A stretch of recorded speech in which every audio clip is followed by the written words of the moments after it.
Hi everyone, my name's Cara Webster and I'm the owner of Enchanted Vines. My shop specializes in home decor, usually wreaths and centerpieces. So I wanted to offer today a quick tutorial on how to make a cabbage wreath. This is the time of year where we're kind of tired of all of our winter stuff and looking for something fresh and new. So I thought this might be a good transitional wreath. So we're gonna need just a few supplies. We have our grapevine wreath. We have our cabbage roses that we're gonna be using two different variations of. And of course I have my mimosa. So if anybody's looking for a good mimosa recipe, the hint is a lot of champagne and just a touch of orange juice just to make it respectable day drinking. All right, so let's get started. So when I'm designing, I like to use a high temp glue pan. I find it faster than using the glue gun. Also, I find that I get burned a little bit less, but it does hurt if you get burned. Anyways, so now we're gonna get started. What I like to do whenever I'm doing a wreath is I first like to establish what the parameters are. So as I lay out the cabbage roses, you're gonna see as I start to set just how large or small I want this wreath to be. All right, let's get started.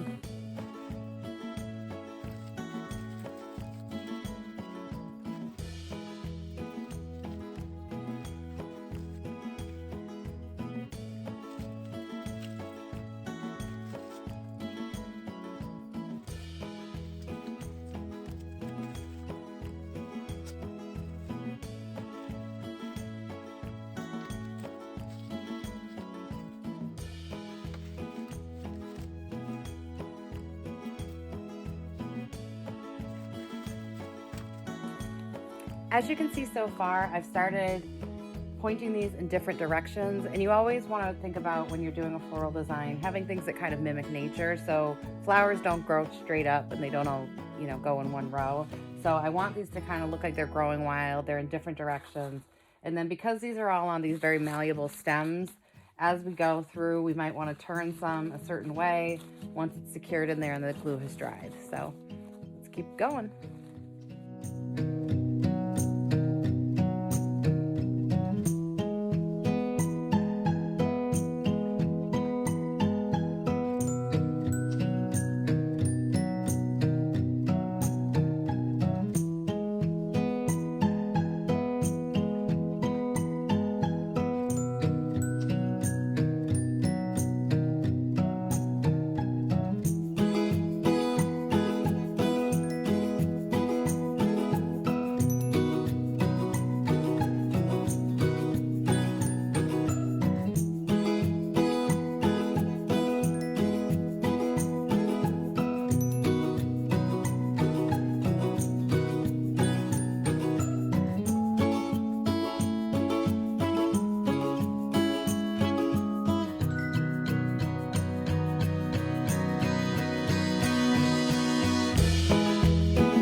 Now I'm going through with some of the smaller blooms and we're going to fill in some of the gaps and see if we need more of the cabbage roses or if we're ready to move into inserting the greenery.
So let's just take a minute to see where we're at with this wreath.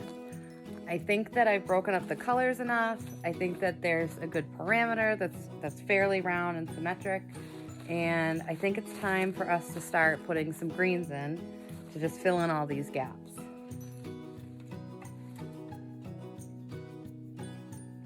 But first. All right, so this is a piece that I got at Michael's, and I like this type of greenery because it's got all different kinds mixed in. So I'm gonna break it up.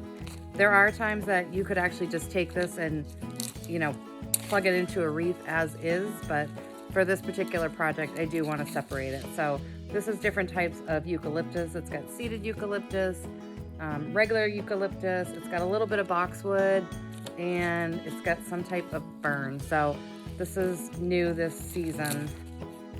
All right, so like with the flowers, I want the greenery to kind of be natural and have its own flow to it. So I'm going to do some that, you know, kind of trails off on its own and kind of creates that whimsical look, which I really love.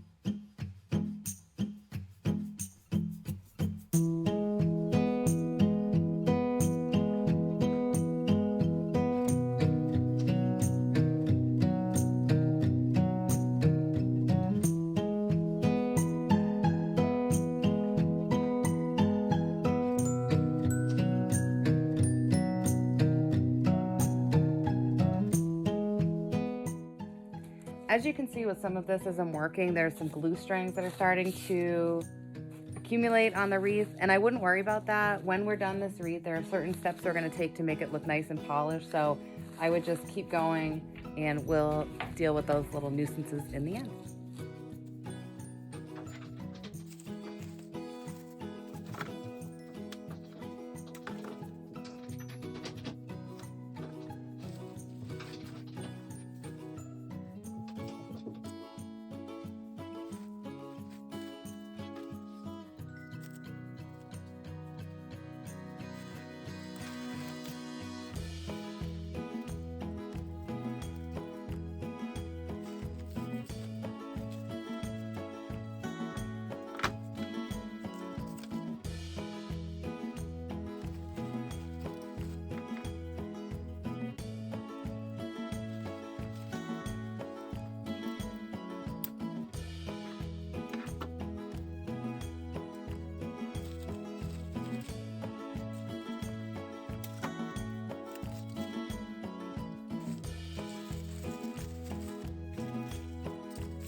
As I'm setting up greenery, because I have so many different variations, I do want to make sure that I'm spacing them out so that kind of any section that you look on the wreath has similar materials being used. So you do want it to be balanced. It's kind of, again, it's like organized chaos.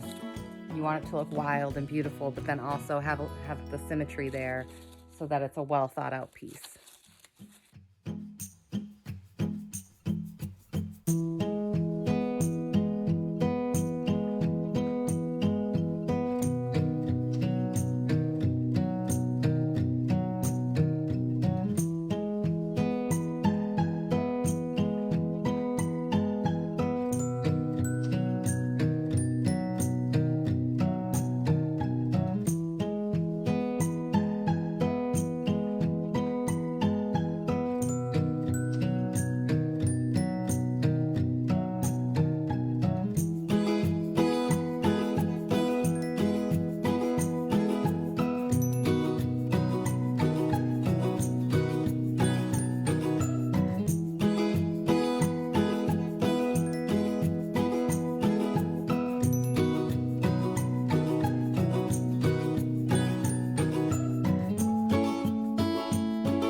now I think we're done.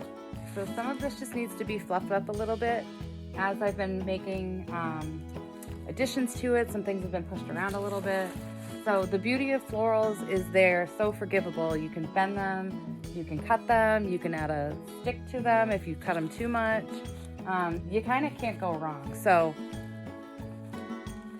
that's the beauty of it, is it's kind of stress-free creating, which I love. So if we take a look at this wreath, right now I think it looks beautiful, and I could definitely use something on my own door. This is inspiring me to get moving with decorating. So the next step I'm going to do is I am going to go back through with the glue gun and glue everything in. Because I'm shipping wreaths to all over the country, you know, there's varying weather conditions. I know here in New England it can be super hot one day and then it could be a nor'easter. So I build everything as if it has to meet the needs of my own home. So I like to double up, sometimes triple up on materials, just to make sure that this is going to be a lasting piece. Wreaths are not cheap items. They're an investment in your home. So you always want to make sure that you're getting one that's high quality. And part of that is just making sure that the work is really done in a manner that it's going to be worth your money and last. Now I'm going to look at the back of the wreath. People are certainly buying a wreath for the front of it and how it looks, but it has to go a few steps beyond that. So I want to look for any pieces where the stem has gone beyond the grapevine. For them, I'm going to need to re-glue that because the part that had the glue in it in the first place is not in the wreath, which means it's not secured. So we're going to trim this up, add a little glue to the back. You also want to trim the stems because you don't want to scratch somebody's door. And if you ever have a customer that has a glass door, you would want to put something all over the entire back of the wreath, whether it's, I use artificial moss, but you could also use felt, or you could take leaves from foliage that wasn't used. All right, so all of the additional gluing has been done. And now it's time to blow dry your wreath. And you don't want to use it on a very high temperature, and you want to kind of move it around fast. You don't want to reheat the glue that is cool and has everything secured.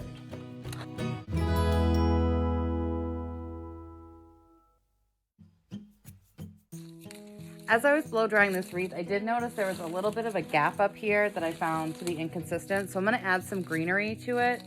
My instincts are always that if something is bothering me in the moment, it's probably going to continue to bug me. So I might as well just take a minute, go back and make sure that it's done right. So that is what I'm doing now.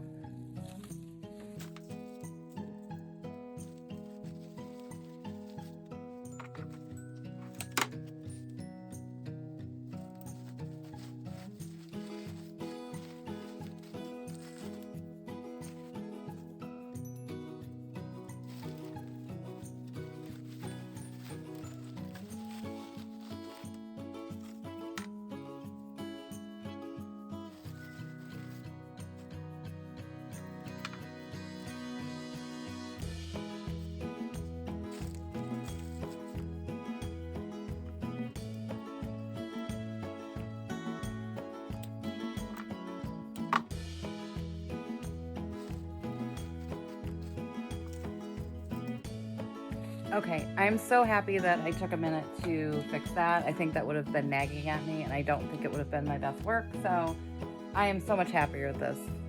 Habits of OCD people. So, here we go.